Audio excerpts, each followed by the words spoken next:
इच्छा मृत्यु यानी कि खुद के जीवन को अपने मन से समाप्त करने की इजाजत। वैसे तो देखिए सुसाइड भी क्रिमिनल एक्ट ही है, लेकिन जब जिंदगी मौत से भी बदतर हो जाए तो ऐसे में लोग अपनों के लिए इच्छा मृत्यु मांग लेते हैं।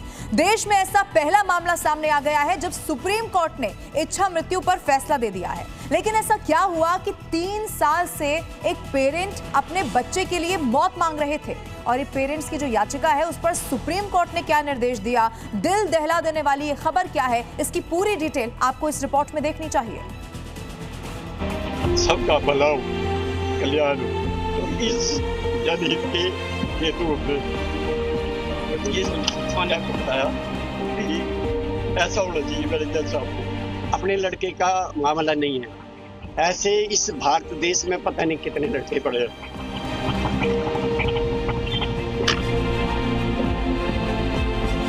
13 साल से मशीनों के भरोसे जिंदगी।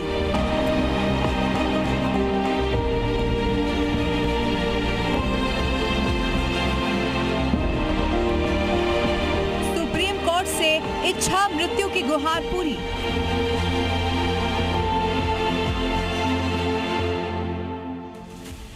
एक माता पिता के लिए ये खबर ऐसी है जिसको सुनने के बाद उनकी समझ से बाहर हो गया है कि वो खुशी जताएं या फिर दुख। सोचिए कि कैसी मजबूरी होगी कि पेरेंट्स को अपने बेटे के लिए कोर्ट से इच्छा मृत्यु मांगनी पड़ी हो। सुप्रीम कोर्ट ने बेटे की हालत देखते हुए इच्छा मृत्यु की इजाजत तो दे दी है, लेकिन साथ ही ये प्रक्रिया कैसे पूरी होगी इसका निर्देश भी दे दिया है। हम आपको दर्द भरी पूरी दास्तां सुनाएंगे, लेकिन सबसे पहले आपको उस पिता का बयान सुनाते हैं जिसके ऊपर इस दुख का पहाड़ टूट पड़ा है। 3 साल हो गए लड़ाई लड़ते हुए। कौन माता पिता अपना चाहता है कि अपने बेटे को ऐसे करे, परंतु हम चाहते कि जनहित में ऐसे पता नहीं हरीश जैसे कितने लोग पड़े हैं, उनका भी कल्याण हो। दरअसल अशोक राणा के बेटे हरीश राणा पिछले 13 साल से मशीनों के भरोसे जिंदगी जी रहे थे।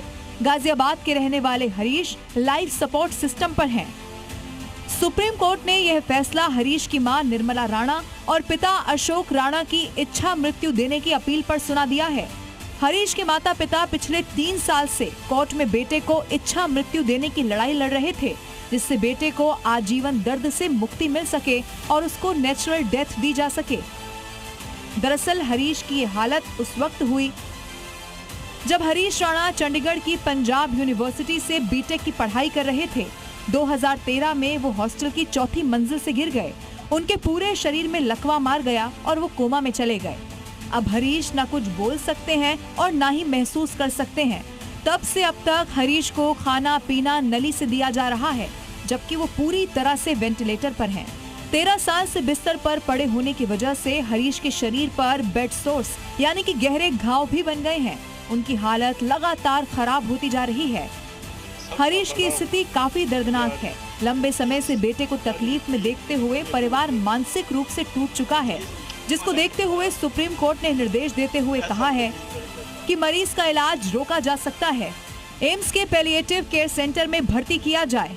पैलिएटिव केयर सेंटर यानी जिसका इलाज संभव नहीं हो सकता, उनको आराम देने वाली चिकित्सा प्लान के तहत लाइफ सपोर्ट सिस्टम हटाया जाएगा, जिससे मरीज की गरिमा बनी रहे। जो भी medical science, advance medical science की ट्यूबें लगी है वो सारी हटा दी जाए और जितने दिन वो फिर जी सकता है और एम्स में रहेगा, और एम्स भी बहुत रोबस्ट तरीके से इसका ध्यान रखेगा और जितने दिन उसको जी सकता है जिए। हरीश को इच्छा मृत्यु की इजाजत देने के साथ ही सुप्रीम कोर्ट ने केंद्र सरकार को ऐसे मामलों के लिए कानून बनाने का भी निर्देश दिया, क्योंकि हरीश जैसे कई लोग हैं जो बेसुध रहकर जिंदगी और मौत के बीच जूझ रहे हैं। कई साल से दर्द झेल रहे लोगों के लिए अब सुप्रीम कोर्ट का ये फैसला राहत देने वाला हो सकता है, लेकिन किसी भी परिवार के लिए ऐसे फैसले आना आसान नहीं होता। ब्यूरो रिपोर्ट, जी मीडिया।